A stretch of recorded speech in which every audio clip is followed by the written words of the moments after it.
What it do, what it do. This is the Brothers on Books podcast where we find great books that will give you real value and actionable steps and have fun in the process. Please reach out to us at brothersonbooks@gmail.com for any book recommendations or if you would like to be a guest host for a particular book you have in mind. A great review or rating on whichever platform you're listening to this would be greatly appreciated. And lastly, if you can think of any friend, family member, or coworker that might like this episode, please pass it along. I am Jack Allweil, and with me is my brother, Alex Allweil. Al, how are you? I'm good, Jack. How you doing? Doing pretty well. It's been a lot of excitement with all these soccer games, and I think it's kind of slowed down my reading progress. Yeah. If you've had a similar experience. My reading has been slowed down, but not really because of the soccer game so much, just probably work for the most part, but it has been slowed. Probably, yeah, more productive activities than me.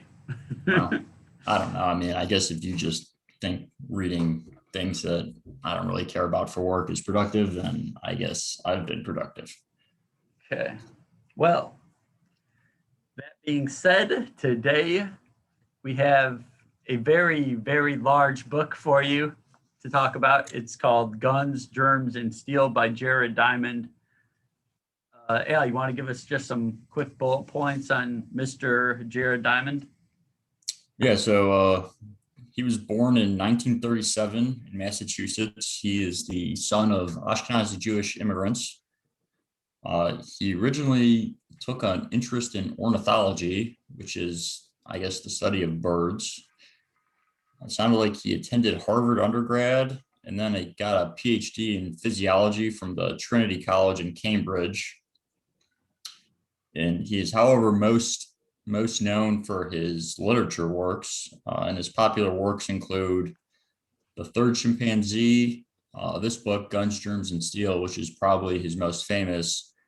And then this was actually part of, I guess, a trilogy where sort of all three books where it's a global like interconnection. I guess they're not relevant. You don't have to read one to read the other. The second book is called it's called Collapse, How Societies Choose to Fail or Succeed. And then the third one would be The World Until Yesterday. So okay. I guess just in a general sense, Guns, Germs, and Steel is kind of about how society's formed, and then Collapse is about how societies collapse, and then The World Until Yesterday is, I guess, from what I can understand, about maybe looking into the past about how societies could do better. So what did you think about, or what were your thoughts after you finished reading? Yeah, I enjoyed the book. I enjoyed it a lot. He makes a lot of interesting arguments, and I think he at least researches his arguments very well, and they're very detail oriented. He backs up his opinions with a lot of research, I would say. I don't necessarily think I agree with everything he's saying, but overall I enjoyed the book. I actually listened to this book on audio probably about roughly a year ago, I think, right during the midst of quarantine. I remember listening to this, and that's actually why I picked it, because I wanted to go back and reread it and maybe see if I could pick up some more things, sort of like pick up more points than I got the first time. Sometimes when I listen to books, I don't think I pick everything up, but overall, I thought it was enjoyable. A lot of interesting points, I would say, about really just history and humans and just humans' interactions with the world in general.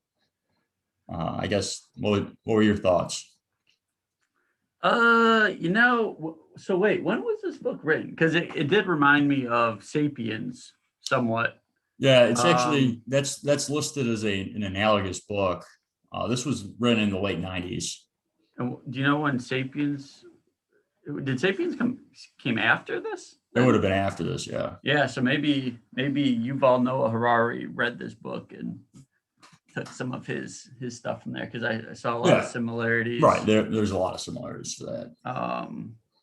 It is a very long book. It's over 400 pages. So I think the first half I was very interested in, and then it kind of dragged for me a little bit. But I thought a lot of the concepts were very cool, and some of the science he used to back up like a lot of that like carbon dating stuff was a little over my head, and he talked a lot about it. But I guess he wanted to be detailed in his arguments, so I guess that is good. But yeah, overall a good book. It's a long one though, so I guess that's what I would say. Okay. So should we take a break with a pickleball ad, perhaps? Yeah. So pickleball, the greatest sport you've never heard of. Pickleball is the fastest growing leisure sport in the United States. It is a mix between tennis and table tennis. However, don't let the average age of participant in this sport fool you. The game has fierce competition, and only the will of a champion can thrive. Go buy some paddles and balls and play pickleball, the greatest sport you've never heard of. So speaking of pickleball, I just, last week I had somewhat of I guess I would say, disappointing endeavor in a tournament. Didn't do quite as well as I was hoping to do, but still a lot of fun. And I have another one coming up in, I guess, 2 weeks from now. Is that one in Nashville or somewhere else? It's in Nashville. It's in a suburb of Nashville. It's in Franklin, but I'm playing 4-5 men's and 4-5 mixed, and I'm expecting, I definitely think we can win both. So okay, definitely looking forward to it. Very nice. Yeah. So I guess with that said, Jack, did you have like a starting point that you want to talk about? Well, I guess we could. I guess guns, germs, and steel kind of arise from switching from like the hunter-gatherer lifestyle to more of farming, food production, specialization. I think we kind of take this for granted in our society sometimes, but like the more, I guess, consumable calories there are, the more people the society can support. And then when you don't have to constantly be hunting, you have the ability to specialize within the society. So not everyone has to be, just living day to day and getting food, but you can like actually save food and do other activities in that other time. And Yuval Noah Harari talks a lot about that in Sapiens also. I don't know if there was some other spot that kind of stuck out to you as.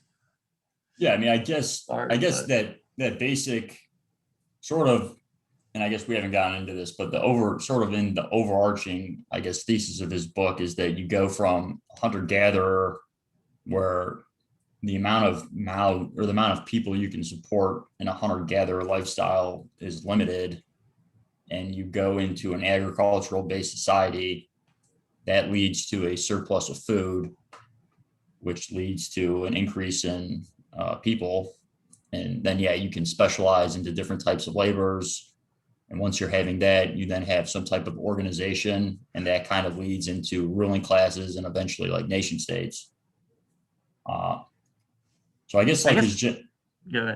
So his general thesis, like the general thesis of the book, I don't know if you would agree or disagree with this, but like why it's like, why did some societies come to dominate other societies like worldwide?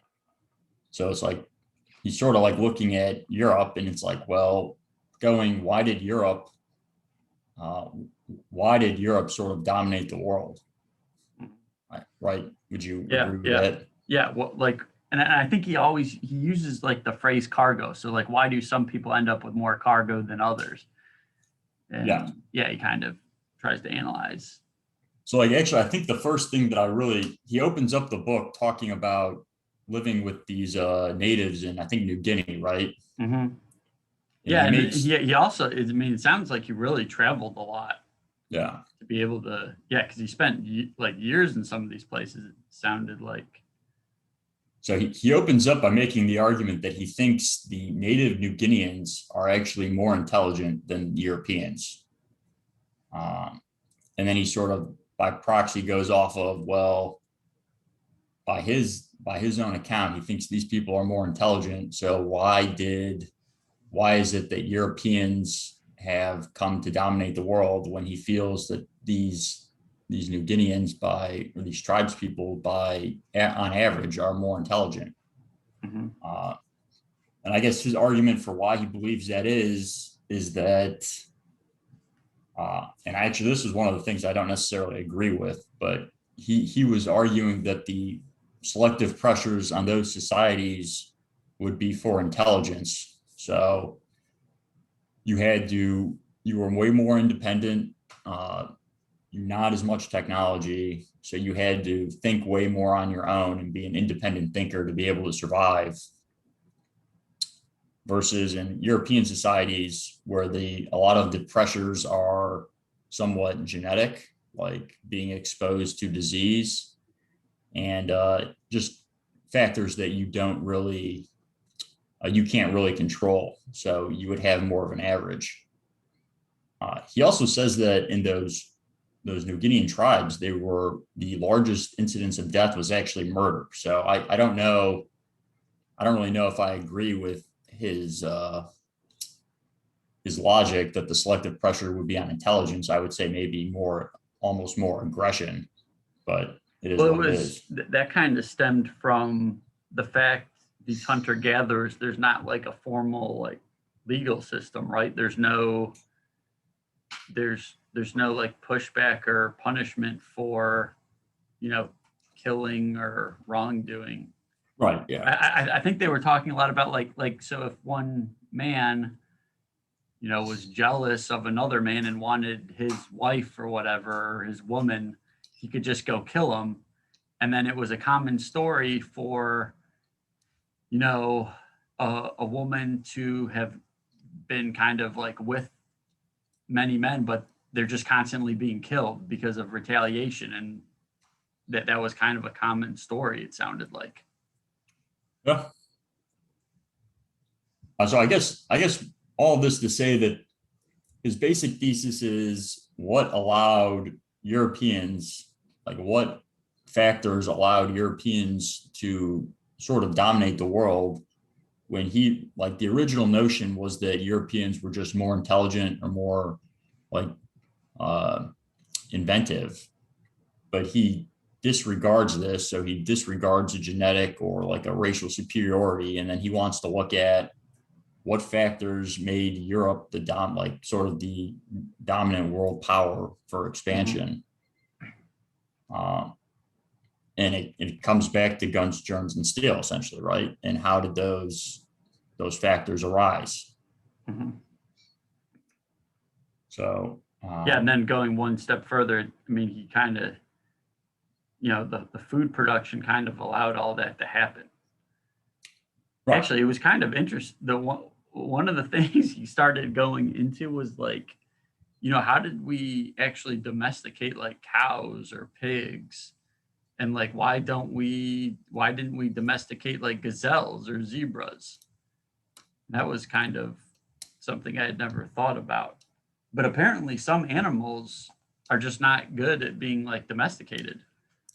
Yeah, so Go ahead. So I was going to say, yeah, he calls that he called it the Anna Karenina principle, right?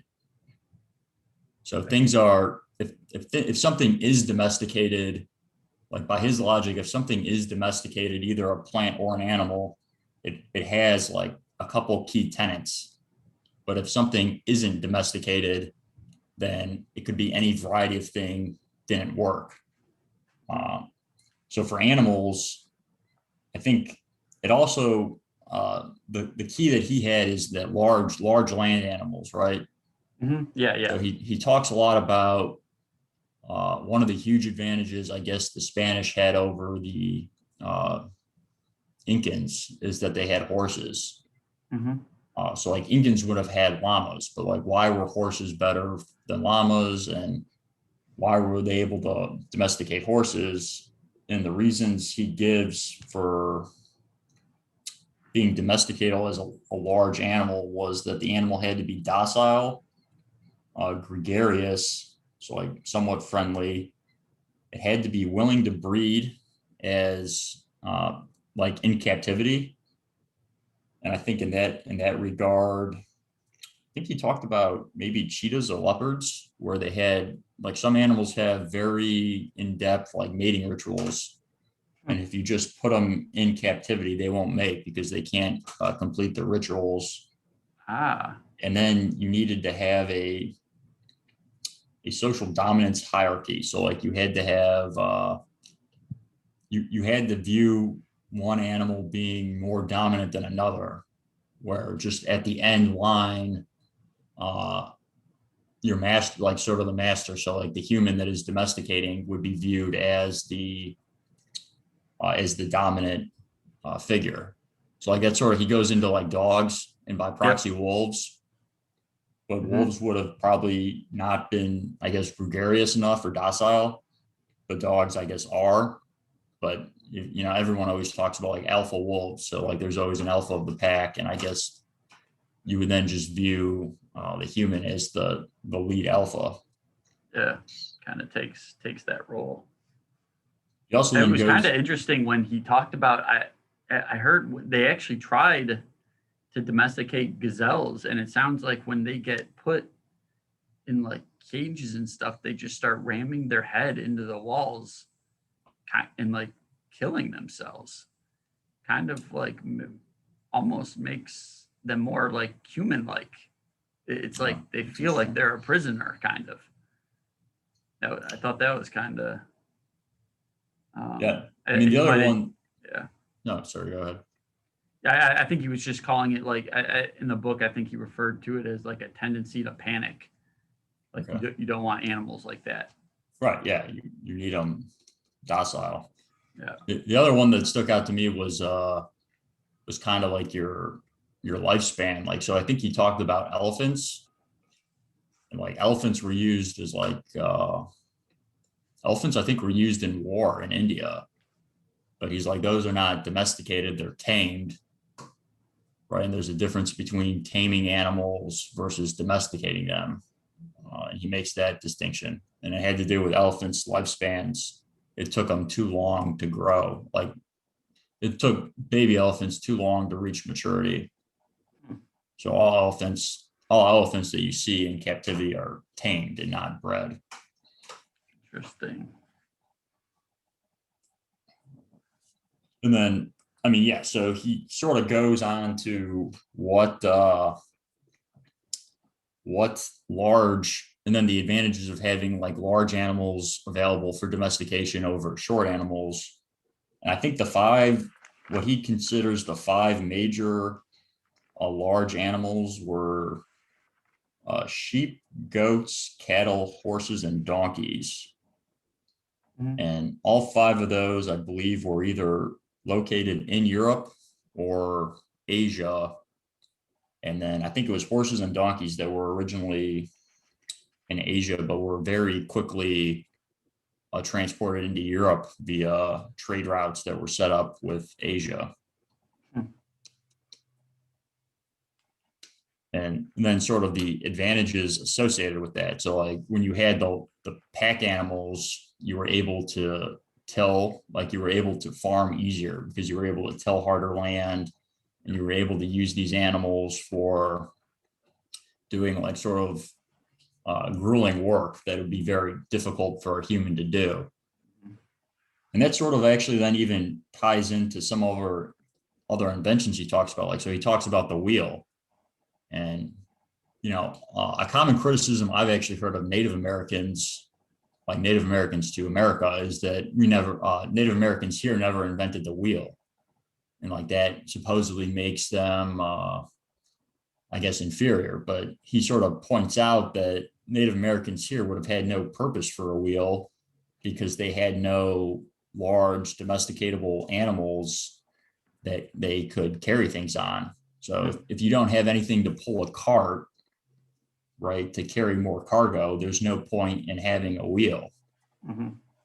So he goes on to show that, children would play with like wheels or like toys almost that had wheels in them as kids in these societies, but they never used them like we use wheels today. Mhm. Yeah, he was also talking about big animals. I mean, you can use them over their lifespan. You can milk them potentially, and also use them for fertilizer. So, um, just a lot of uses. Um, yeah, I had a note about that actually written. Yeah, mammals can yield several times more calories over their lifetime than if they were just slaughtered for meat. So I think if you think like, I guess squirrels or chipmunks, I mean, they're just so small. I mean, you can't, it's just like a short-term fix. Whereas a lot of these big animals can yield calories in different ways over a longer period of time. And different goods. Like if you think about sheep, like you can shear sheep and take their wool, and that's Yep. that's clothing. Yep. Good point. And then in many regards, it was sort of the same.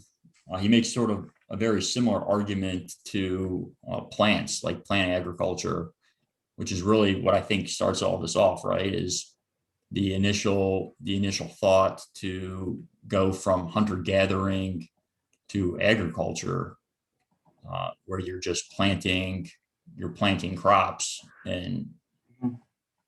he he says that the earliest advantages, the easiest domesticatable plants, were yet again located in Eurasia. I believe he says they're barley and wheat ancestors. And I don't have it written down about what made those easier to domesticate. Uh, but he then talks about, yeah, I mean, sort of once you have agriculture, that speeds up the process into what you can build, a food surplus, and then you can start getting a high concentration of people in an area. Yeah. Yeah, he made a good point about like if you're a hunter gatherer, if you have a baby, you kind of have to wait for the baby to be able to walk, to move if you want to get another food source. You kind of have to stay in one, or yeah, I think you, Yeah, does that make sense? right. And He then, said you essentially had to wait till the child was 4 right, to one, move to a new source, or if you had to move to a new source, you had to carry the child, right, or if you wanted to have another child, you really had to wait till the first child could walk. right. Whereas But if you're, yeah, just farming in one spot, you can just keep popping out kids, I guess. he is very careful to make the distinction that he's not saying a agricultural lifestyle is better. I Right, think right. he's not saying that. He's just saying it implies certain advantages. And I don't know, because I think Harari actually makes sort of a similar argument that the hunter gatherer lifestyle was maybe even better for Yeah, humans in I, general. yeah, I think he made it, I mean, he made it sound like it's more intellectually stimulating because you're constantly solving problems and trying to figure out how to actually get food and like actually survive. I Whereas think a lot of people are kind of just sitting around. We don't have as many problems to solve and right. aren't as stimulated.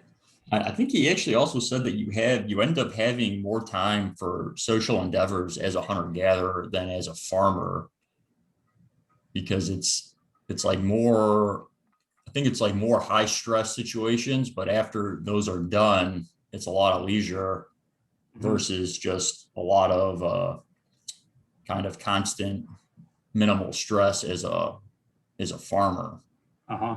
which I've heard other people argue that that's much worse, to have constant minimal stress versus bouts of intense stress versus no stress. Yeah.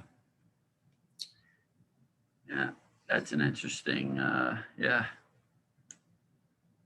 So one of the other, I guess, sort of going on to agriculture, one of the other, I think, key arguments he makes about Europe being sort of why Europe evolved as sort of the dominant power in this time would have been geography.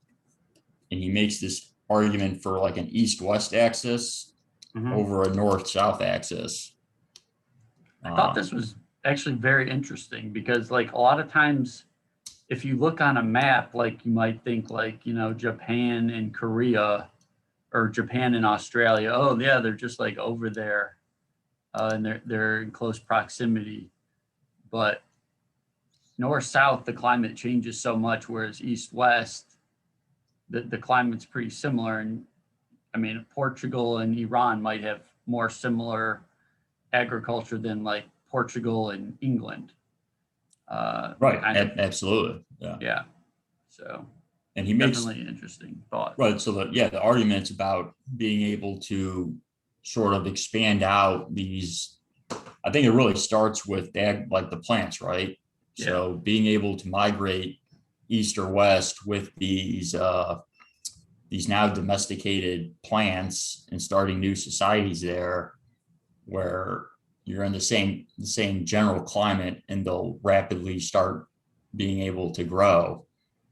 I think at one point he makes one of the things he says about Africa is that I don't remember, you couldn't go like north or south through a desert to bring a domesticated plant species through it because you couldn't traverse the desert.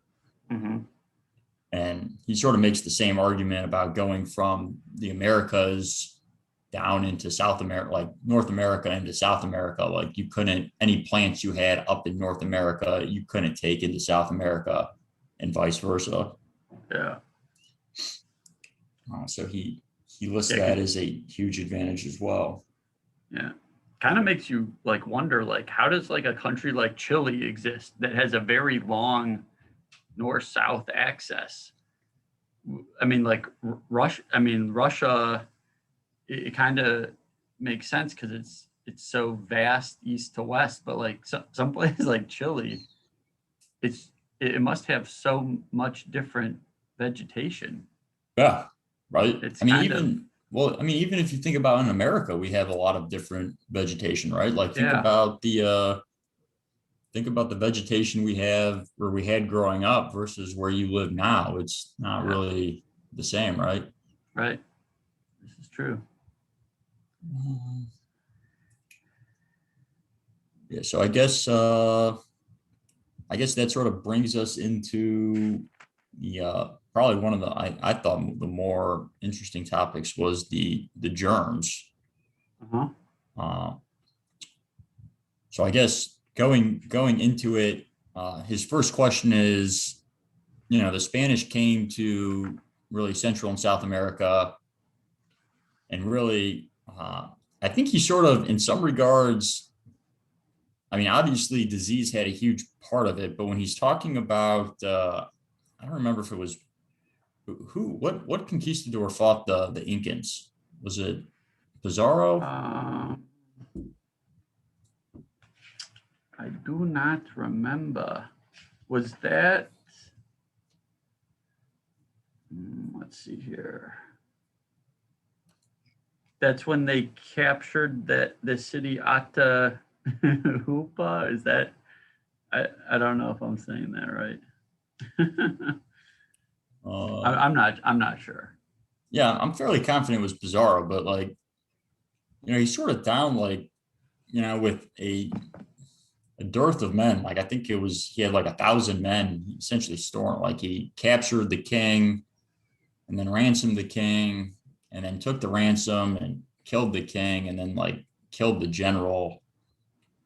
And I mean, he did some very nifty political maneuvering that I felt, and militarily maneuvering that I felt like Diamond sort of downplayed. But obviously, yeah, you can't, like these diseases like smallpox and measles did, from reports I've read, killed about 90 to 95% of the natives. Uh, so his initial question is, why did the Europeans bring disease over to North and South America that wiped out all of the natives in North and South America? Why didn't the Incans or the Aztecs come to Europe with their own diseases and wipe out the Europeans? And then he sort of also then relays this to Africa. And this is something that I didn't know, is that until I guess I think it was the 19th century, you're essentially, if you went to Africa as a European and you were going into the mainland heart of Africa, you were probably only going to live about a year because you were going to be killed off by African diseases, primarily malaria. So the question is, why didn't the Native American, why weren't there Native American diseases that originated that killed off the Europeans, just like there were in Africa? I mean, wasn't it more just whoever tried to domesticate the animals first were exposed to those germs first? And I think that those original domesticators were basically,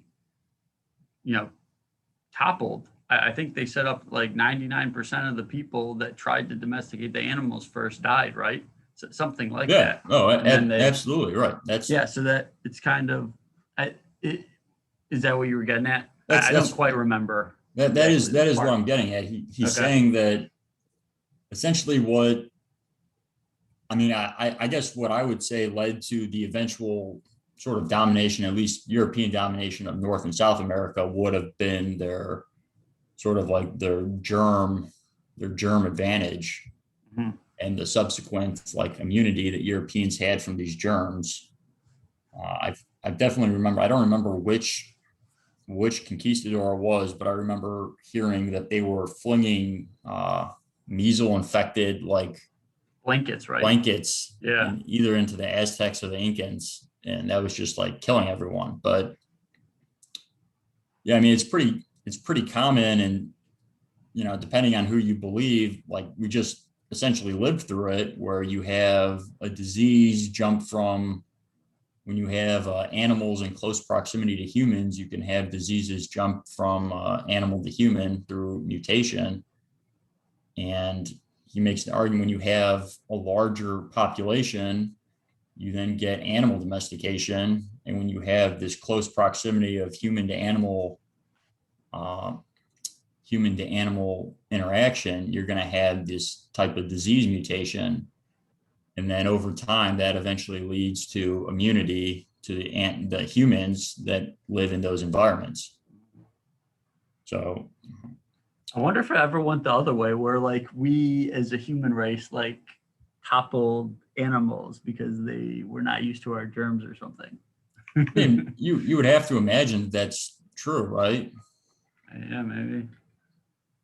Uh, I mean, even Yeah. going back, like you think of the bubonic plague, or in I don't remember when it was in Europe, that killed like a third of Europe, right? That was supposed to be carried by rats. Uh, I mean, even just recently, we had bird flu, we had swine flu, right? All of these flus. I mean, Corona originated from a bat, or that's yeah. All these things jumped from animals into humans. I think AIDS came from monkeys, right? I think that's right. Yeah. I think also the same with Ebola, even though that one's not really epidemic level. But yeah, so I mean, I guess the end point is that the sort of the germ immunity stemmed from these long list of factors that started from, I guess, the ease of domestication of plants, which led to an agrarian society, to a larger food surplus, to eventual cities, and then domestication of animals, and then this close proximity of humans to animals, which led to the sort of this coevolution of viruses. Uh, I don't know. Do you agree with that or disagree with that?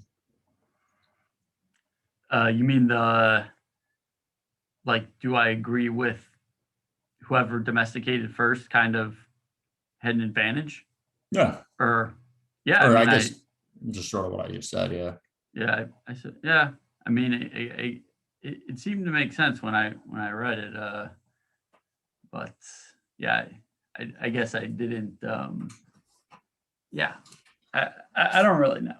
It's kind of, it's kind of a weird thought for, I mean, when you're trying to like play it out in your mind, okay, so like if I domesticate a set of animals and you're saying that 99% of our population is going to be wiped out short term, but then we're going to create or have like some people will be left that have immunity and then we'll be able to reproduce, I guess, yeah, long term, but it's kind of weird. Um, you would almost think if everyone were dying immediately, you might not, you might try to veer away from any of all of those animals. I don't know. Right. But you have to, it's sort of one of those things you have to, uh, for one, the people doing it probably aren't, uh, they're probably not in contact with each other, right?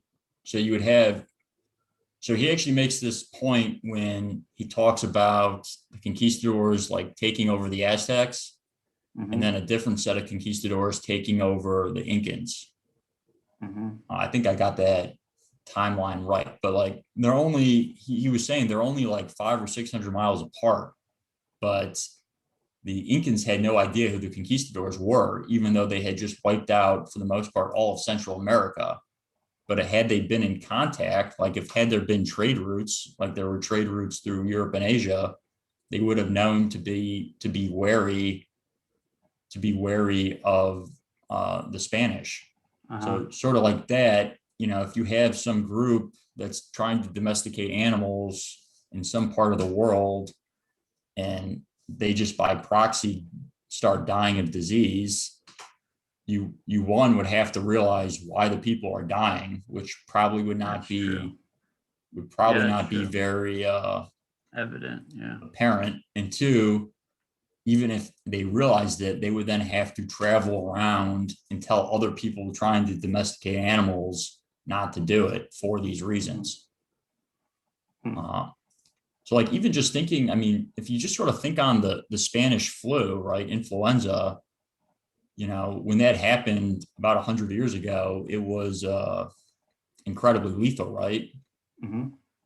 But I mean, influenza is still around. How lethal is it today? And not, for the most part, not. It's really only lethal to people that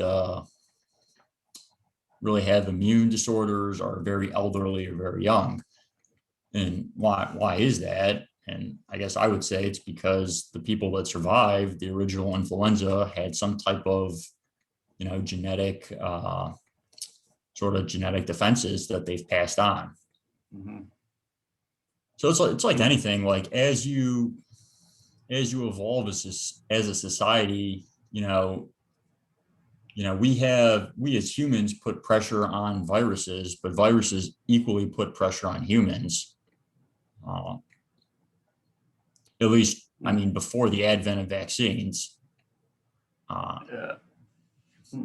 vaccines sort of circumvent that to an extent. Yeah.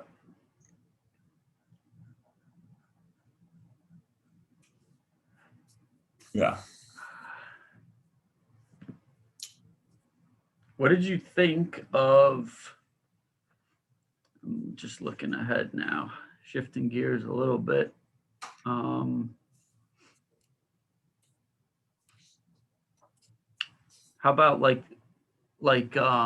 writing systems? I thought some of the stuff he talked about in terms of how writing systems come to be, what actually is a writing system, how different countries and cultures use them, and I guess I never thought about some of this stuff. Did you have any thoughts on like?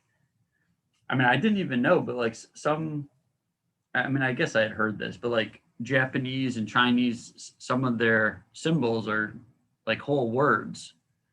Whereas like, you know, a lot of times, well, we have like a basic system where we have like an alphabet, but you could have a written language where each symbol is like a syllable, or it could be an individual letter, or it could be like a full word. Thought this was kind of an interesting concept. Right. I think he broke it down into three types, right? I didn't actually write anything down on this, but you had the writing system where one symbol is related to a full word, right? And then you Yep. had something where you can have a symbol just represent like an object.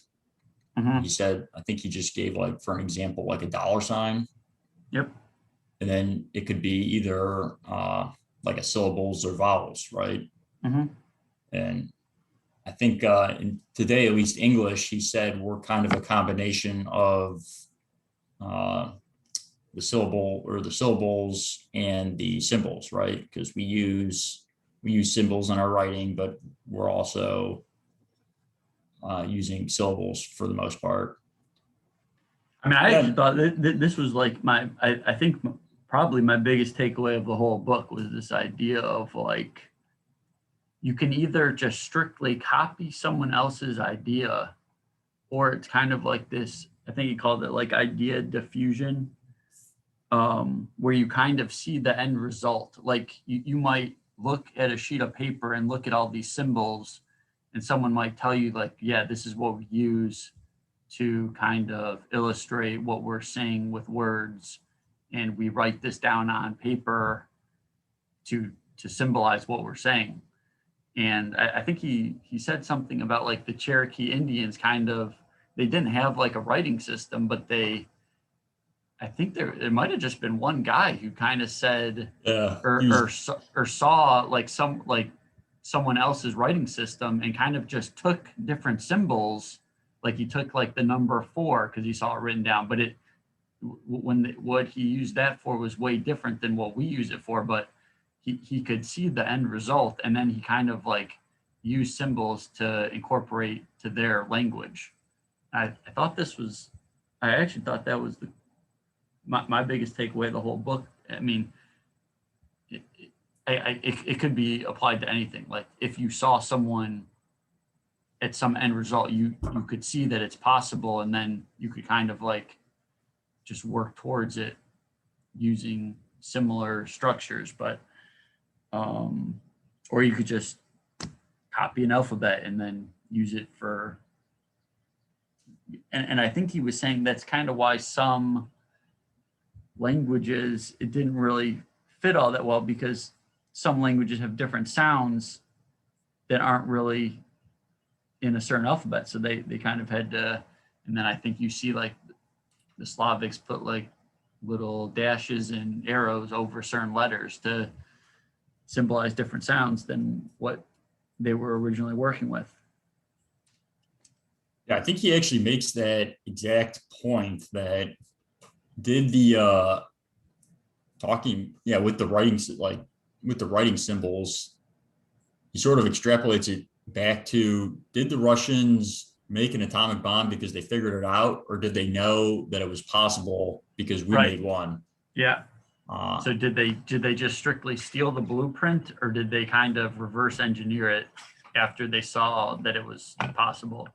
because it's, yeah, I mean, because he is right. Like once you know something's possible, it's way easier. Like at least psychologically, it's way easier to do it, right? Yeah. Like because you know you can do it, versus like trying to do something from scratch and really create something new. And I think he then even sort of goes on to talk about a lot of like inventions and Yeah. how people talk about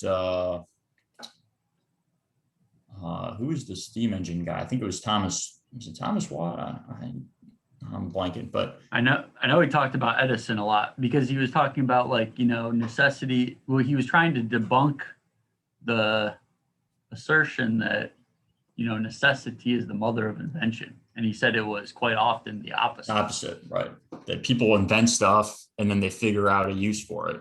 Yeah, it's kind of more like they're tinkering around.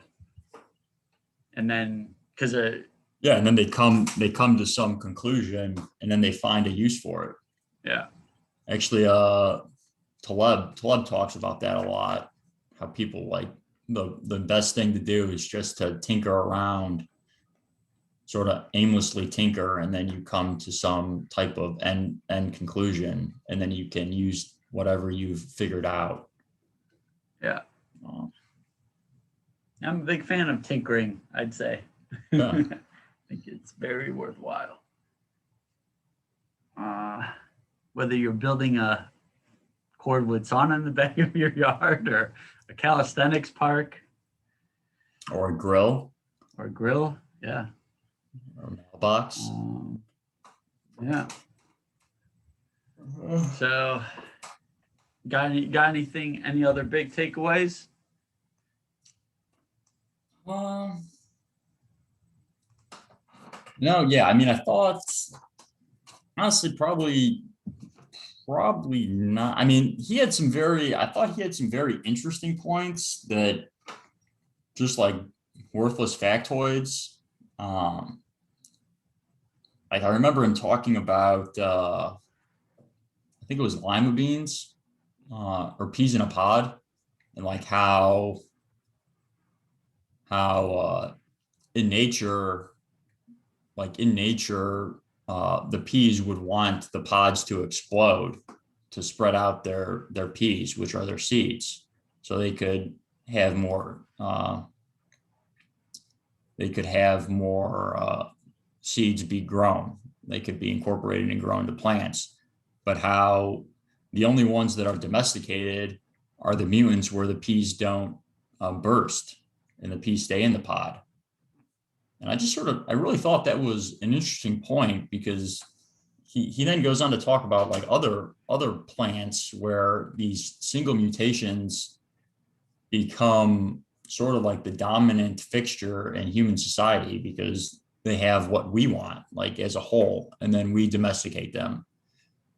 So I think he started talking about, I think it was maybe like acorns, and like how only like the not so bitter tasting acorns were the ones, I don't remember if it was acorns, but would be the ones that were then subsequently planted because they tasted better, when in reality, like they taste bitter for a reason. Like they taste bitter so they don't get eaten. Yeah. But it's the ones that weren't as bitter that have now become the most, I guess, from a genetic standpoint, the most dominant. Same with the peas.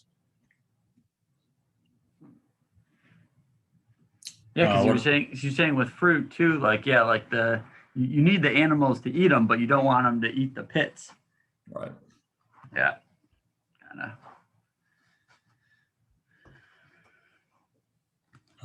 Actually, there was an interesting thought in *Sapiens* where he talks about like, did we domesticate corn or did corn domesticate us? Do you remember?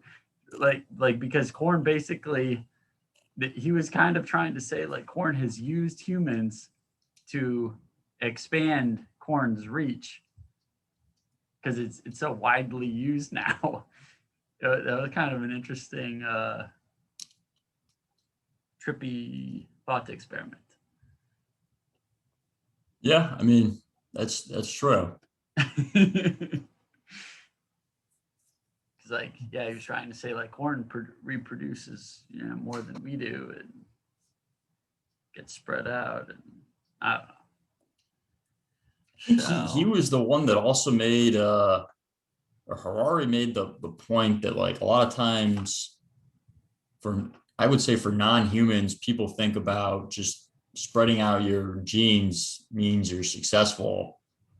And one of the things that really stuck with me is he then talked about farm animals. And I think he said the domesticated chicken, by that definition, would be like the most successful animal on the earth. But domesticated chickens, I think by any type of a measurable standard, lead the most miserable lives ever. Mm-hmm. Which is just, different and sort of interesting to think about. What is success? So, So I guess you have any closing thoughts on that, Jack? Or on the book as a whole? you know, the book was very good. I thought it was a little long. It was I started dragging a little bit. Um, but I really thought the part about the language stuff I thought was very interesting, and I thought a lot of stuff about the domestication of animals was very interesting. And I think the concept I'll probably take from this is, I mean, really the blueprint copying versus the idea diffusion. Kind of trying to think about that going forward. But yeah, that's what I got. And I also really like the debunking of necessity is the mother of invention. I think I agree with a lot of that. So I kind of liked reading that. Yeah, I enjoyed that section as well. Or though, just the thought that sort of some of these inventions come out of thin air.